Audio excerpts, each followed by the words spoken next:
நாளைக்கான வீடியோ தாங்க வந்திருக்கு. வீடியோ வந்து சூப்பராக இருந்துச்சு அப்படின்னு தாங்க சொல்லணும். அதாவது அழகர் ஆண்டாள் வந்து மறுபடியும் ஒன்று சேர்ந்து வாழ ஆரம்பிச்சிட்டாங்க. அதாவது நம்ம தர்மலிங்கத்தையே எதிர்த்து வந்து ஆண்டாள் வந்து அழகர் வந்து வீட்டுக்குள்ளே கூப்பிட்டு வந்துட்டாங்க அப்படின்னு தாங்க சொல்லணும். எபிசோடு வந்து ஃபன்னாக இருக்குது. அதெல்லாம் பார்க்குறக்குமா சேனலை மட்டும் மறக்காமல் லைக் அண்ட் சப்ஸ்கிரைப் மட்டும் பண்ணிடுங்க.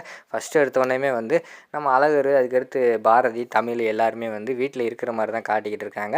அந்த இடத்துக்கு வந்து நம்ம ஆண்டாள் வந்து யோசிச்சுக்கிட்டே இருக்காங்க. என்ன நம்ம வந்து அப்பாட்ட மன்னிப்பு கேட்க சொன்னோம், அவன் வந்து மன்னிப்பு கேட்ட பிறகு நம்ம எல்லாருமே சேர்ந்து வாழலாம் நினச்சோம். ஆனால் அவனை பார்த்துட்டா கடைசியில் நம்மளை விட்டு பிரிஞ்சு போயிட்டானே, அவனை விட்டு பிரிஞ்சு நம்மளால் இருக்க முடியலையே அப்படின்னு சொல்லிட்டு அவங்க ஒரு பக்கம் யோசிச்சுக்கிட்டு இருக்கிற மாதிரி தான் காட்டிக்கிட்டு இருக்காங்க. இதுக்கு மேலே வந்து நம்ம வெக்கத்தை விட்டு போய் அவனை கூப்பிட்டா தான் சரி வரும் அப்படின்னு சொல்லிட்டு விறுவிறுன்னு வந்து இங்கே பாரதி அவங்க வீட்டுக்கு வர்ற மாதிரி தான் காட்டிக்கிட்டு இருக்காங்க. டைரெக்டாக வந்துட்டு இங்கே பாரு, ஒழுங்காக கிளம்பு, அதான் அப்பாட்ட மன்னிப்பு கேட்டையில, அப்பா மன்னிச்சிட்டாரு, ஒழுங்காக என் கூட வா அப்படிங்கிற மாதிரி கூப்பிடுறாங்க.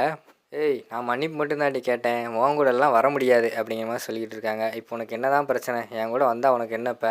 அதான் நான் தான் சொன்னேன்ல, மன்னிப்பு கேட்ட பிறகு நம்ம ரெண்டு சேர்ந்து வாழ்வோம்னு சொன்னல, ஒழுங்காவா இல்லைன்னா வேறு மாதிரி ஆகி போயிடும் அப்படிங்கிற மாதிரி சொல்கிறாங்க. ஏய், வேறு மாதிரி ஆயிருமா, என்னடி பண்ணுவ அப்படிங்கிற மாதிரி வந்து அந்த இடத்துல வந்து தெனாவட்டாக பேசிக்கிட்டு இருக்காங்க. நீயா வந்துட்டேனா எனக்கு ஒன்றும் பிரச்சனை கிடையாது, இல்லைன்னா உன்னை அடித்து தூக்கிட்டு போவேன் அப்படிங்கிற மாதிரி வந்து அந்த இடத்துல வந்து நம்ம ஆண்டாள் வந்து சொல்கிறாங்க. ஏய், என்னையே அடிச்சிருவியா, பாப்போண்டி, யார் அடிக்கிறான்னு பாப்போண்டி அப்படிங்கிற மாதிரி சொல்லிட்டு 2 பேர் வாக்குவாதம் பண்ணிக்கிட்டே இருக்காங்க. கடைசியில் வந்து நம்ம ஆண்டாள் வந்து சொல்கிறாங்க, உனக்கு 10 என்ற வரைக்கும் டைம் தரேன், அதுக்குள்ளே வந்து நீ ஒழுங்கா என் கூட கிளம்பி வந்துரு, இல்லைன்னு வச்சுக்கோமே அவ்வளோதான் பார்த்துக்கோ அப்படிங்கிற மாதிரி சொல்லிகிட்டு இருக்காங்க. எண்ணு 10 எண்ணு இல்லை 100 எண்ணு, அதெல்லாம் வரவே முடியாது அப்படிங்கிற மாதிரி சொல்கிறாரு. ஓ, அப்படி ஆகி போச்சா, சரி 1 2 அப்படிங்கிற மாதிரி சொல்லி எண்ணிகிட்டே இருக்காங்க. என்னடி வேகமாக எண்ணு அப்படிங்கிற மாதிரி சொல்லிவிட்டு அந்த இடத்துல வந்து நம்ம அழகர் வந்து திட்டிக்கிட்டு இருக்காங்க. அவங்க 2 3 4 அப்படின்னு சொல்லிகிட்டு இருக்காங்க. 4 5 அப்படின்னு சொல்லிட்டு எண்ணிக்கிட்டு இருக்காங்க. இடையில வந்து கன்னத்திலே ஒரு அறையை கொடுத்துட்றாரு நம்ம அழகர் வந்து, வேமா எண்ணு அப்படின்னு சொல்லிட்டு ஒரு காமெடியாக அடிக்கிற மாதிரி தான் காட்டிக்கிட்டு இருக்காங்க. அடியெல்லாம் தாங்கிட்டு அந்த இடத்துல ஆண்டாள் அமைதியாகவே இருக்காங்க. டக்குன்னு வந்துடுது. அதுக்கடுத்து வந்து ஒழுங்காக 7 8 அப்படிங்கிற மாதிரி சொல்லிகிட்டு இருக்காங்க.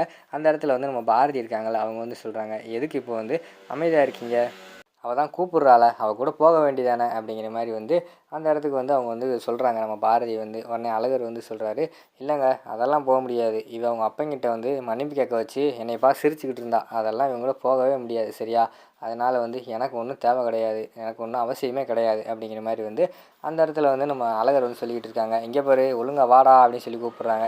10 11 12 அவரே வந்து அந்த இடத்துல வந்து 20 வரைக்கும் எண்ணிடுறாரு. எண்ணி முடிச்சுட்டு கடைசியில் இப்போ போ, அதெல்லாம் வர முடியாது அப்படிங்கிற மாதிரி சொன்னோன்னே, சரி நீ வாயால் பேசினா வரமாட்டேன், இப்போ பாரு அப்படின்னு சொல்லிட்டு இந்த நோக்கம் வர்ற மாதிரி பண்ணுவாங்கள்ல, அதாவது இந்த கில்லி படத்தெல்லாம் பார்த்துருப்பீங்கள்ல, அது மாதிரி கழுத்துலேயும் வயிற்றுலையும் குத்திடுறாங்க.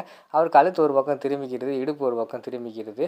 அதை பார்த்துட்டு அதுக்கடுத்து என்னடி இப்படி ஆயிடுச்சு அப்படிங்கிற மாதிரி சொல்லிட்டு பாரதி கேட்காங்க. நீ ஒன்றும் கவலைப்படாத, இப்போ பாரு அப்படின்னு சொல்லிட்டு செண்டு தூக்கிட்டு போயிட்டு விறுவிறுன்னு வீட்டுக்கு கூப்பிட்டு போகிறாங்க. அங்கே பார்த்தா தர்மலிங்கம் வந்து, அவன் இன்னும் வரமாட்டான், நான் அவன் கூட சேர்ந்தா வாழ சொன்னேன், அவனுக்கு சேர விருப்பமில்லை, நான் என்ன பண்ணுறது, அது மட்டும் இல்லாமல் ஆண்டாள் வந்து அவனை ஏற்றுக்கிறவே மாட்டான் அப்படிங்கிற மாதிரி சொல்லிகிட்டு இருக்காங்க. இங்கிட்டு திரும்பி பார்த்தா நம்ம ஆண்டாள் வந்து அழகர் மடியில் வச்சு தூக்கிட்டு வர மாதிரி காட்டிக்கிட்டு இருக்காங்க. அதை பார்த்தோன்னே தர்மலிங்கத்துக்கு பயங்கரமான ஷாக் ஆகிடுது. அதோட பார்த்துக்கிட்டிங்கன்னா இந்த ப்ரோமோ வந்து முடிச்சிடுறாங்க.